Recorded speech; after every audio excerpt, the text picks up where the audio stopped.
এবার প্রমাণ হয়ে গেছে, এইবার প্রমাণ হয়ে গেছে, ধরা পড়ে গেছে। এই যে ফিলিস্তিনে চলছে অত্যাচার, নির্যাতন, নিপীড়ন চলছে, ইসরায়েল ইহুদিরা অত্যাচার চালাচ্ছে, বোম মেরে মেরে, বিমান হামলা করে করে ফিলিস্তিনের সব মানুষদেরকে মেরে ফেলা হচ্ছে। কথা বলেন ঠিক কিনা? এই বাংলাদেশের সারসিনা বলেন, সরমনাই বলেন, জনপুরে বলেন, আওয়ামী লীগ বলেন, বিএনপি বলেন, সবাই প্রতিবাদ করেছে, তীব্র নিন্দা জানাইছে। কথা বলেন ঠিক কিনা? কিন্তু আমাদের দেশের ঘণ্টাওয়ালা মৌলবী, লাল রুমালওয়ালা মৌলবীরা কোনো কথা বলে নাই, বরং বলেছে ইসরায়েলের ইহুদিদের এত শক্তিশালী দেশে যুদ্ধ করাটা তাদের ঠিক হয় নাই। আজকের 50 বছর 70 বছর পর্যন্ত মুসলমানদেরকে মারা হচ্ছে, বাইতুল মুকাদ্দাসকে আটকে রাখা হয়েছে, আর তাদের বিরুদ্ধে কোনো কথা বলা যায় এটা ঠিক হয় নাই। আবার বলে যে যারা ইহুদিরা তো যারা মূর্তি পূজা করে না তাদেরকে তো থামিয়ে দেওয়া যায় না, মানে বরং পক্ষে ছাপাই গাওয়ার খুব চেষ্টা করতেছে, কারণ ওদের তো লাল টাকা খেয়েছে, তো ডলার খেয়েছে, তো এখন ডলারটা তো হজম করতে হবে। এখন যদি কিছু না বলে ডলারটা হজম হয় কি করে?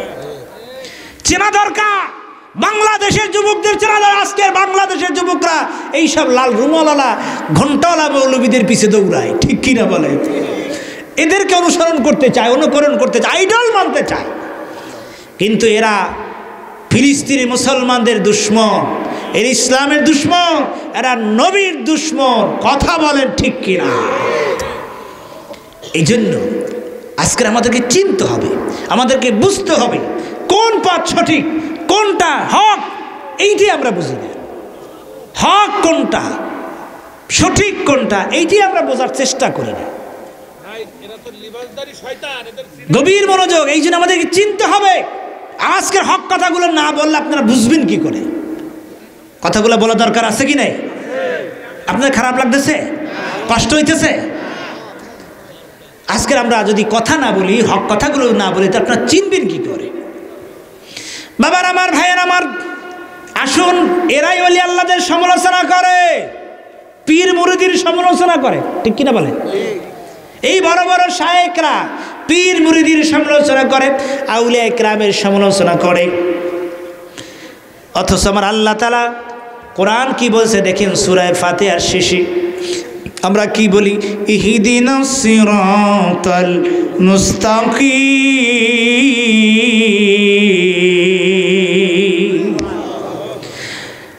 আল্লাহ আমাদেরকে একটা সিরাতাল মুস্তাকিমের পথ দান করুন, সরল সঠিক পথ দান করুন। কবি সুন্দর করে বলতেছেন, সরল সঠিক পুণ্যপন্থা, সরল সঠিক পুণ্যপন্থা মোদের দাও গো বলি, চালাও সে পথে যে পথে তোমার প্রিয়জন গেছে চলি। প্রত্যেক রাকাতে আল্লাহর কাছে আল্লাহ সরল সঠিক পথ দান করো, ঠিক কিনা বলে? সেই সরল সঠিক পথ কোনটা? এই আয়াতের ব্যাখ্যা আল্লাহ তাআলা বলেন, আনামাল্লাহু আলাইহিম মিনান নাবিয়্যিন ওয়াস সিদ্দিকিন ওয়াস শুহাদা ওয়াস সালিহিন। 4 শ্রেণীর মানুষ নিয়ামত পেত, এর ভিতরে শেষে বললেন সালিহিন।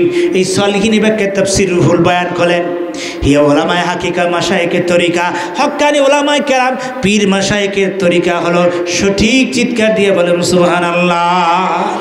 নবী আসবে না, মা কানা মুহাম্মাদুন আবা আহাদিম মির রিজালিকুম ওয়ালাকিন রাসূলুল্লাহ ওয়া খাতামান নবিয়্যিন। নবী শেষ হয়ে গেছে, নবী যে আমার নবী শেষ নবী, খাতামুন নবী, অর্থাৎ শেষ নবী আসবে না। নবী আসবে না, সাহাবায়ে কেরাম আসবে না, কিন্তু ওলি আল্লাহ আসবে না। বেলায়েতের দরজা আল্লাহ বন্ধ করে যে কোনো জায়গায় কোরআন হাদিসে বলে নাই। ওলি আল্লাহ যুগ যুগ ধরে ইসলামকে জিন্দা রেখেছেন, রাখবেন আল্লাহর ওলিগণ, ঠিক কিনা বলে? আল্লাহ পাক ওলি আল্লাহদের প্রশংসা করেছেন। আল্লাহ ইন্না আউলিয়া আল্লাহি লা খাউফুন আলাইহিম ওয়ালা হুম ইয়াহজানুন। আল্লাহু আকবার বলে। আল্লাহ তাআলা বলেন, সাবধান সাবধান, ওলি আল্লাহদের সাথে দুশমনি করো না।